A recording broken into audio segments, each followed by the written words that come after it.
So this is, as the title says, an introduction to recurrent neural networks. Who has played with RNNs already? So for them, they might be probably a bit too basic. For those who have never played with RNNs, I think it's probably good to know how actually what the idea behind it is and what it is about in general. So when we talk about deep learning, in general, this is where all these NNs are, right? These neural networks, these deep neural networks, these convolutional neural networks. Then, at least for me, it is more about the classical thing is, well, I show you a picture of a cat, and you tell me it's a cat. This is a classical one, right? And I think this is how it starts, kind of. This is always this cat story, using videos from YouTube, being able to recognize cats in video streams and things like this. This is, I think, what NRNG did.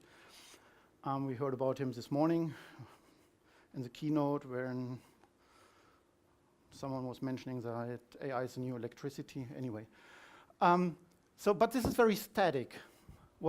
There are some limitations with it.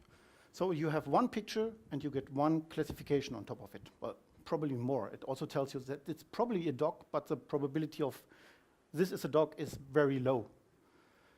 But it's not keeping any dependency in time.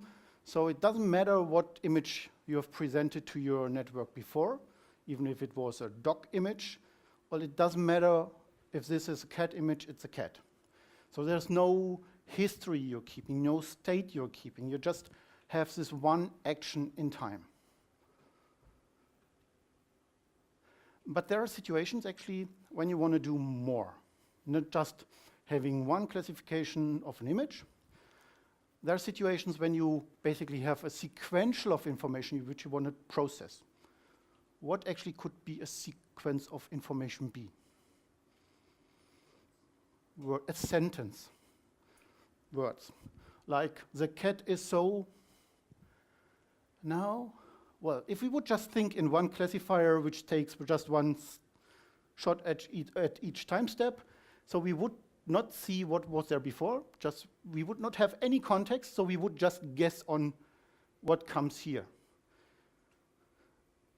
Right? So if we would not consider anything beforehand, so all this would be lost, and it would be just hard to predict like what should be there.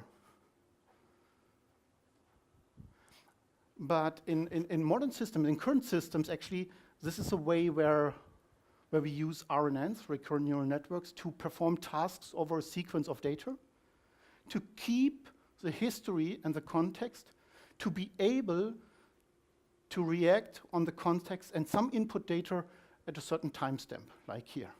So it could be probably cute. It could be something else. Blue, for example, right? It's small, ugly, whatever. And there's a combination. There's a combination of the data set you would like to use to predict this term, blue, big, small, cute, ugly, and the context. And both comes together in a recurrent neural network. So actually, what you could say is an RNN is having memory, is keeping state. And it's propagating this state through all the different time steps. This is what recurrent neural networks are about. That's all you need to know. It's as simple as it is. So there is some math behind it, but actually it's not much. And this is a typical thing for all these deep learning approaches, right? We kind of, when we heard it this morning as well, we kind of oversell things, and we try to oversell it in a way that it sounds super complicated and like magic. Well, only the rock stars and the heroes can handle deep neural networks, or can build recurrent neural networks, or can build artificial intelligence systems, and you have to use whatever from whomever to be able to do so. Actually, it's not. There's just math behind it, nothing else. It's the same for recurrent neural networks. So now we look a bit into some math in there. Don't be afraid. So this is just the typical mathematical representation of a recurrent neural network. So what we have is, and skip this part. This would be kind of a normal neural network, where I basically hide all the neural layers in one node here. And I talk about vectors and matrices, right? So X is basically an input vector. It could be your image if you want, represented as a long vector, nothing else, with ones and zeros or whatever, RGB values and so on and so forth. It goes in this neural network, and there's this first weight matrix, which weights basically the incoming data going to all these different nodes. And then we have some hidden state here or some hidden layer here. And then we probably have a final classification layer. Again, it goes to the output nodes. And there's also some mathematical mathematics in there, taking basically the last hidden layer and populated it to the output. If we remove all the dimensions into matrix notation, then we basically end up with something like this. So where each kind of next layer or each node can basically be calculated, and you just skip these small tiny letters. Each node can be calculated as a function, which is called the activation functions. You might have heard it. Just some super simple tangent hyperbolicus, sigmoid, maximum function, doesn't matter. The weight multiplied by a number plus some bias. If we skip the bias, then it's basically kind of a sum, or a weighted sum over incoming data over a function, and this gives me a value. That's all. It's really just simple mathematics. In addition to the normal network, I said skip this part. In addition to a normal network, there is some, and this makes it recurrent. From this hidden part, there's one thing which gets populated, and this is a state to the next node in time. Sounds complicated, right? To the next node in time, or it takes basically the input from the hidden state, the time before, the timestamp before, and this is expressed by this term here. So this is just easy, because you can unroll it. It's just in one picture, but if you unroll it, then it looks like this. Again, you have one at time t, at time 1, whatever. You produce an output. This is, or this cat is so, and in this layer, we transport the status from the previous hidden state. So this goes also in here. So this guy has basically the information what was produced before. So one pass through it is basically just the normal. When we talk about speech recognition, it would give me this, probably. Yeah? It's like based on phonemes, we try to identify, and it outputs as this. Great. Then it goes into this is could be an is, but could be something else, because before there was an is this. So it basically takes the context to improve the recognition rate in here. I believe it still sounds very abstract. So you can just write it down. So each step is basically just some vectors, matrices, dot multiplication, activation function beforehand, and so on. We will look into this in detail. I will give you an example, which makes it super pretty easy, clear to understand. Here is, normally these Hello World examples in recurrent neural networks are about food and cooking.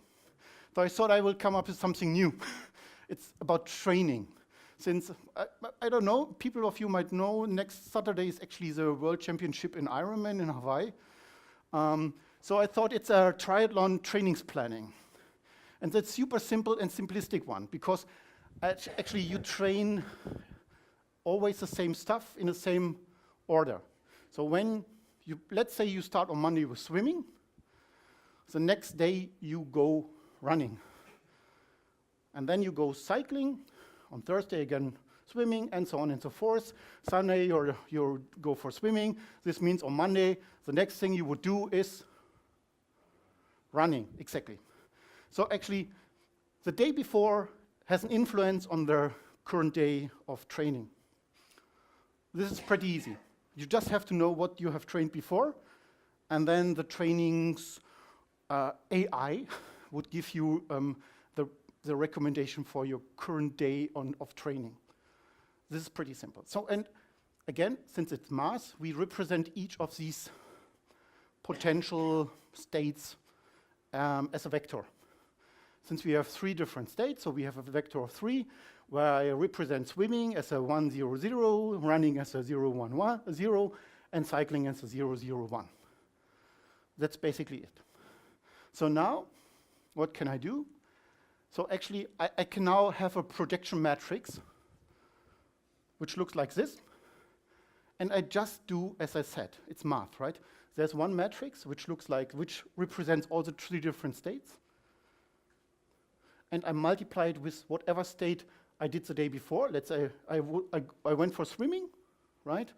So I take this vector, put it here, multiply it, and I get out the next training unit from this operation. You can try it out, put in running in here, multiply it, and it will hopefully bring you this one here, right? Sorry? It's not shifted? Is it wrong? So it's this guy, it's this one, right? This has to be 0, 0, 1, 1, 0, 1, 1, 0, 0, right? And then I multiply it by this value, and I get, okay, we will figure out. We will figure out. Really? I'll multiply it. Okay. Strange. Okay, some task for the weekend. Find out the correct matrix here. Okay, so how would you represent it as basically as a network, as a neural network? You have your input and you have your output. This is what these networks are doing, and you have the weights in between. And actually what we want to do is whenever we have a 1 here, the next day we want to have a 1 here. If we have a 1 here, we want to have a 1 here. And if we have a 1 here, which stands for cycling, we want to have a 1 here, and the rest is 0, and we go running, kind of. So this is then the projection, right? So I go from swimming to running, I go from running to cycling, and so on, because it shifts the 1 over here, and I get this as a result, okay? This is not recurrent. This is just one path-through. It will become recurrent when I take this output and feed it in as a next state as input. Simple, right? And then I have basically kind of a loop, and I would get the next state out of it. This is actually exactly what's going on here. So I have one thing, and I feed in the running into the next step, and I get an output. I feed in the cycling, and I get the next output. That's actually what it is about. And I have this small activation function, which I have skipped at the moment, because it doesn't bring that much value. It just avoids that all my values just go crazy in terms of size. We will come to it later. Okay, next thing here. It changes actually my network a bit. So now, since I don't like to go out for cycling when it rains outside, so I basically try to skip it. So here it's basically 2 inputs I have. On one, I would like to keep the training I did the day before. This is actually my state. I try to populate through my network in time. And the weather information of a day is basically coming in every day, and I decide, well, if I was swimming on Monday, and now the question is, what should I do on Tuesday? If the sun shines, well, I basically go for the next session. I go running. Now, I was running on Tuesday. On Wednesday, there's rain. And I hate to cycle on when it rains. So I again repeat the session on running on the Wednesday. So I stay with running. The next day, basically there's sun again on the Thursday. Well, a good time to go for cycling. And since I have to compensate somehow here, the cycling part I skip somehow, and I want to take the opportunity, well, in London, for example, there's not that much sun, and you have to take the opportunity to go cycling whenever you can. So when there's sun again, and it doesn't matter what it was here, basically, you just do cycling again. Then again, there is rain, okay, good time to go swim, and so on and so forth. You see what the rule behind it is? So again, you can just map it to some math behind. And basically, it looks like this. So there's again these guys coming in, and I keep basically a new matrix, which is I keep the same day information. So I just do the same stuff again, and here I think it's correct. If I multiply it, I get a 1, 1, 1, 0, 0, so I go for swimming again. Or this was my same day, and this is basically the prediction of the next day. This basically populates it, and here I think the matrix is correct. Because if I multiply it here, I get the running, and I multiply it here. So it should give me the correct value. So this is basically populating my state. And on the other side, what I have is, I have the weather information. And the weather information I represent as well as a vector. So the vector in this case has just 2 dimensions. It's a 1, 0 for sunshine and a 0, 1 for rain. And actually, this is a bit of a tricky matrix because this basically represents when I switch. And it's just by, well, I was swimming and the sun shines, so I go for, I go out for running and so on and so forth. So you can come up with these kind of rules. And then you just build basically the dot multiplication, the dot product of this matrix plus the incoming data from swimming, running, and cycling. And you build a dot product of the weather information coming in. At the end, you have 2 vectors. And then you just add both, bring them together, and you get a result vector, this one. And now you have to do, basically, you have to normalize this.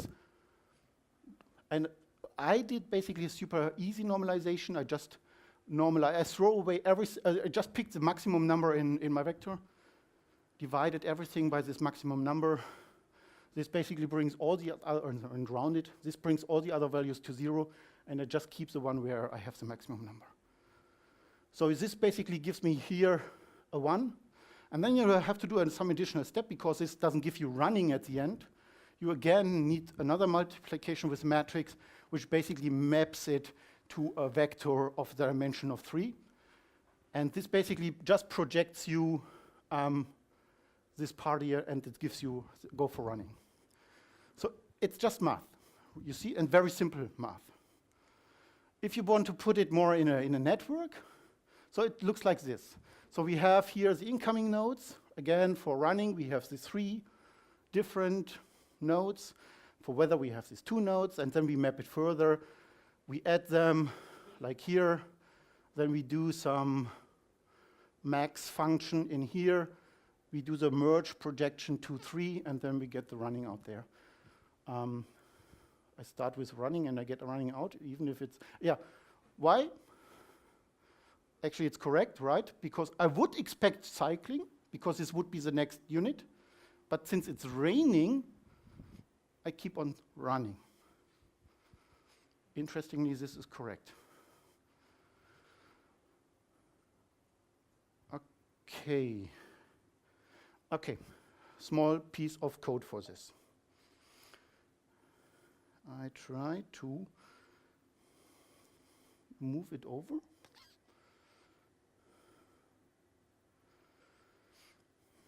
Okay, so here it's Python code, but it doesn't matter. You could even write it in whatever kind of code you want. The easy part here is just with the NumPy library, which gives you some handy methods to handle matrices and so on and so forth.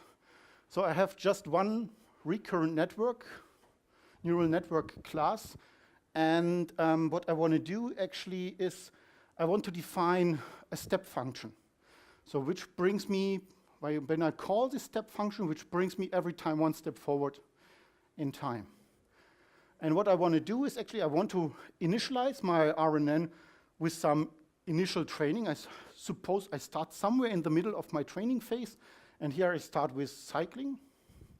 So this is basically the Sunday training we haven't seen in the picture here. And then I want to just move forward with,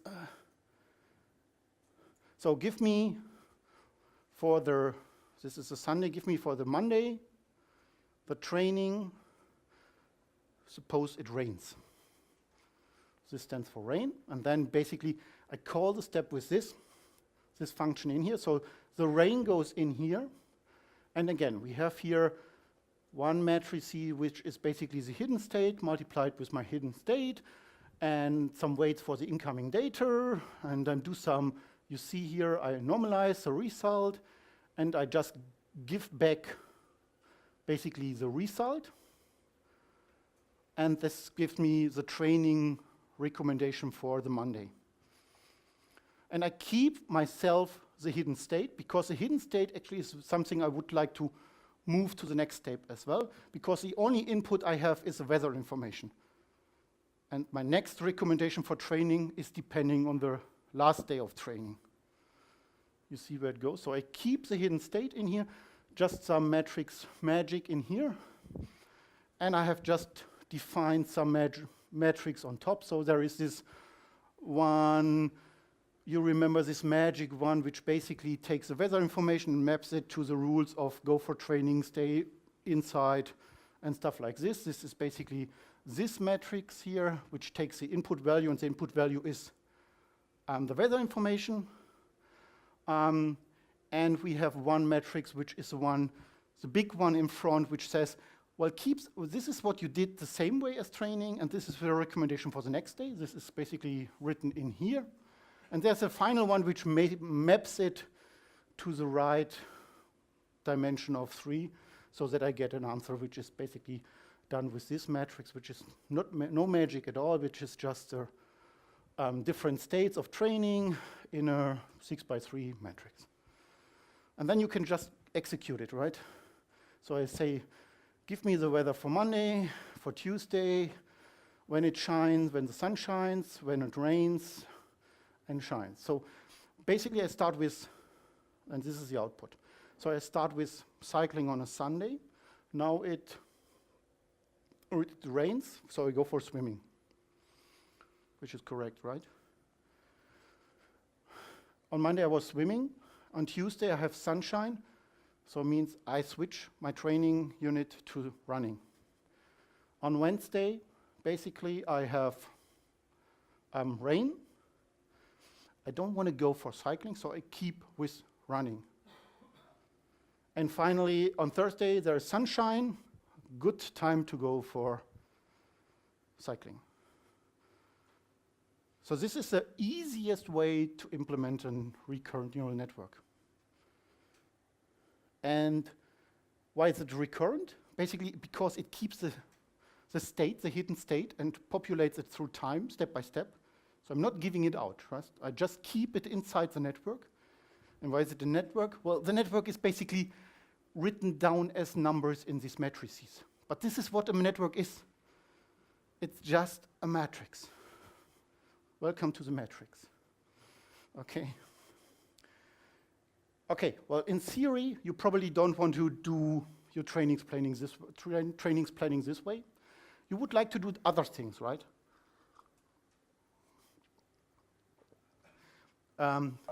You would like to come up with a prediction on what the next letter is in a sentence, for example. So it's the same way. We have different input vectors. This is wrong here, actually. This should be, so we have an input alphabet which is H, which is represented as this one, as this vector, and E as this vector, and L as this vector, and an O as this vector. So we have 4 different characters, and we represent it as vectors again, as we did before with training. Well, here we have characters. So this is wrong. It should be a 1 here. It should be a 1 here. it should be a 1 here and there's 1 here. But you see where it goes. So I get an H in, and I basically output an E, right? Because it ranks the highest on the second number in the vector. So an output should be an E. And I populate basically the H further, and the next one is an L, getting an E in, and so on and so forth. And I basically, at the end, I'm able to predict the O. This is how usually our systems work in predicting, in this case, a character at time t, based on what we have seen before. Same as training.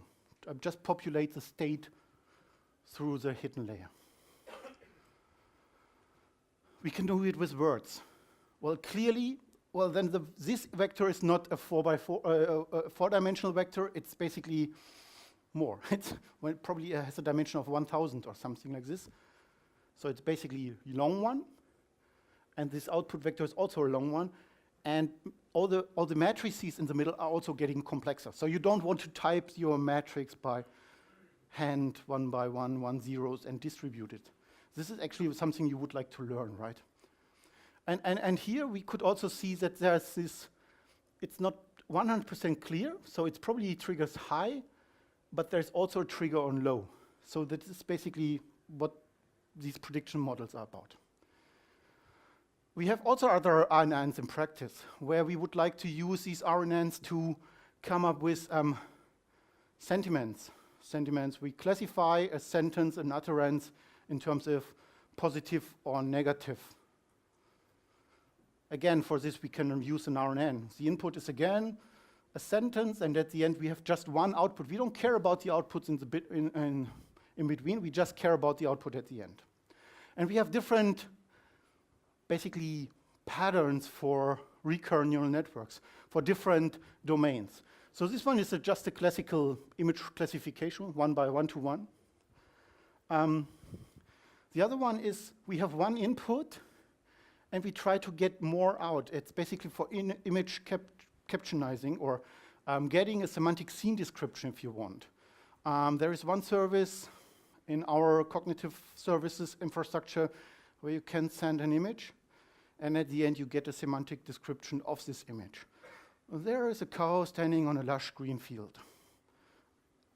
So it takes an image, and then we populate here the different tags we classify through the network, and at the end we basically build a sentence out of it. Sentiment analysis, we have talked already, multiple words, and we just get one sentiment out. Machine translation is very popular at the moment. So we do real-time translation. What are we doing? We need to keep some input data. It's not just one. We try to get a chunk of a sentence to have enough context. We put it further in the hidden layer, and then we output it as a translated text. So many to many is this. The same for video classification. So we do it frame by frame, and we try to keep the state from frame to frame. This happens here, and for each frame we basically output a scene description. It's also many by many. These are basically where you can find these things. Okay.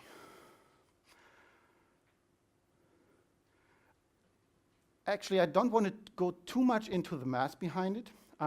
So far, we have just talked about the forward network, right? So it just was very much forward, and I came up with a matrix myself, and it was working for my training. But usually, when it gets more complex, like words,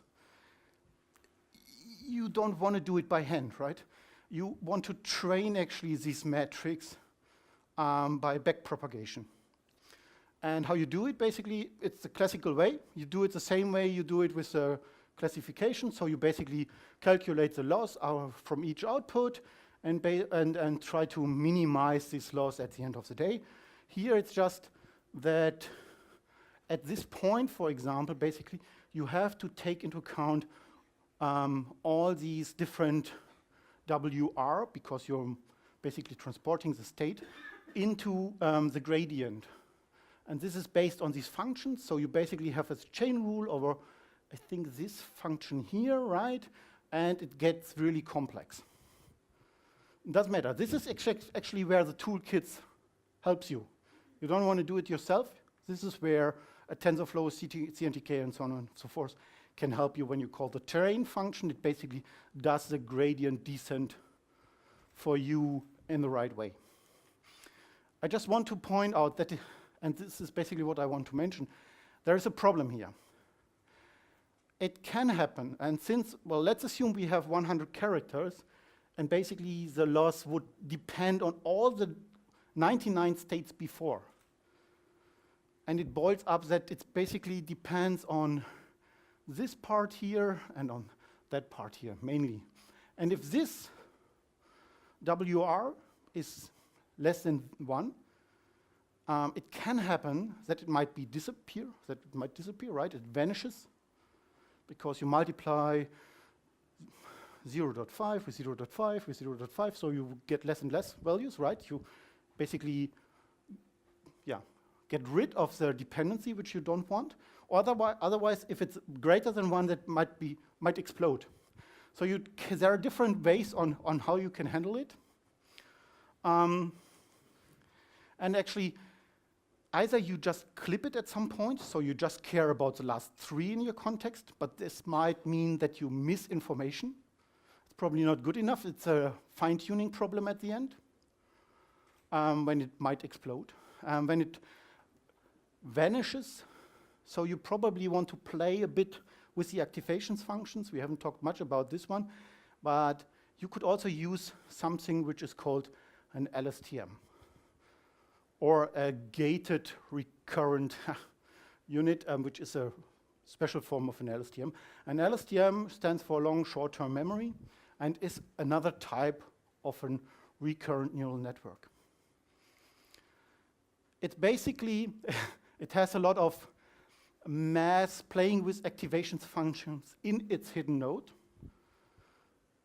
But the core, which you have to remember here, is that these different activations functions and how you combine them, it's about forgetting things, it's about input, and it's about output. So the first thing is you probably want to forget your previous state at some point. So the classical example, I don't know, you want to guess in a sentence if it's about his or her. So you need the information about the gender at some point. So it's probably Bob or Alice. And then it depends on this name. It's either his or her. So, and if this switches, you don't care about anymore about the gender, right? If it keeps a male, then, well, it's a male. You just need to be informed when this changes to woman or female. And this is actually about forgetting. It's the first part, so there's a sigmoid function and you combine it with your stream. The other one is the input function, so it's again, which data from the input you really need, and the output is about which data really goes out. This is what the LSTM is about.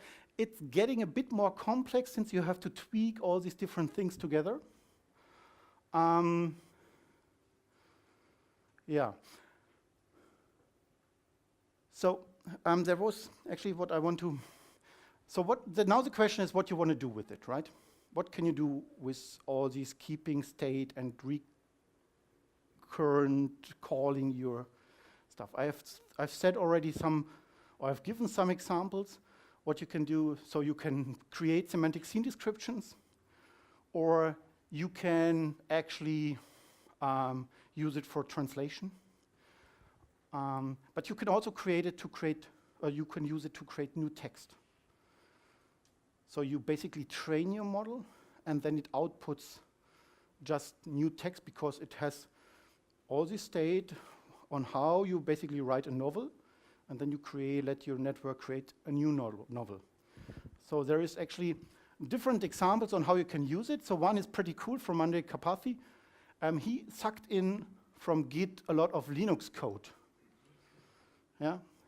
So this is your incoming data, if you want. And then you process it in your recurrent node, and then you start outputting things. It's a bit like translation, right? You have a lot of input data coming in, at some point you start outputting things.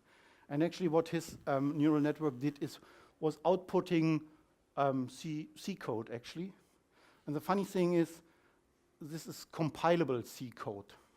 So it's syntactically correct. This is a funny thing. You can use it with other things. So you can basically load, I don't know, Shakespeare text in there, run it through your recurrent neural network, and at some point it starts outputting decent English text. It's probably not on a Shakespeare level, but at least it's readable. So I have another piece of code here. This is a wrong one. It's in here. No, it's here. Yeah. So basically, it's a bit more complex version of the version we had before. Again, it's just an RNN, and I initialize it with some stuff. So again, here we have now the matrices. You probably remember this hidden one, the one for the input, the one for the output, a bit more of gradient stuff. Here is the part where I have written some hand-coded matrices with 1 and 0s. So it's here more the initialized version based on input size. So we have as input size, which is basically depending on my characters I have used in my text, which is whatever, 26, or giving commas and so on, it's probably a bit more. This is giving these metrics, and then I can start doing exactly the same math as I did before. And I can basically also do the forward pass, I can do the backward pass. It basically looks like a bit more complex, as you see. And at the end, when I read all these in, so first of all, I had the text coming in with 1 million characters with 66 unique characters. So this is the alphabet I was using. And then I basically chunk the input text. And for each chunk, I start to output something. And in the first place, it looks a bit weird, right? And then I continue, and then it gets better. But you have to run it really, really, really, really long. So you see the different iterations, and you probably are able to find already some words. So here it looks already like decent spaces I have in my text, and I have here different character names. So in the original text, there are these character names who are playing in the novels, and so on and so forth. And I could continue, and at some point, it converges to something which looks like decent English. Same approach as for the Linux code base, right? And the funny thing is, you could basically use the same, right? The recurrent neural network doesn't matter or doesn't care so much about the input data. It's basically the same approach. It just learns the alphabet and the way of writing from the input. So you could basically use the same for the Shakespeare as for writing Linux code. But does this mean the Linux code is on a level as a Shakespeare novel? I'm not sure. So where is my... Okay, I think I got some signs that I have to wrap up. Okay, as I was saying at the beginning in my disclaimer, this is a very, very basic introduction into RNNs. I hope you understand the motivation behind it. It has really some applicabilities in current systems for text, for speech, for audio, everything which has to deal with different time steps, which you cannot handle with CNNs. CNNs are great for everything which looks like an image. This is great with everything which looks like a sequence. It's also not new, the same as all the other crap we care about with AI. It's all old. This was introduced already in the late 80s. In the 1990s, the concept of the long-term, short-term memory was introduced. Hochreiter was here the guy who came up with this stuff. And this is basically currently the version or the gated recurrent units, basically the recurrent neural networks which are used. So we use LSTMs, for example, in our speech recognition pipeline. At least we had one version which was using LSTMs, let's put it this way. So this is it. I'm done. Thanks for your time and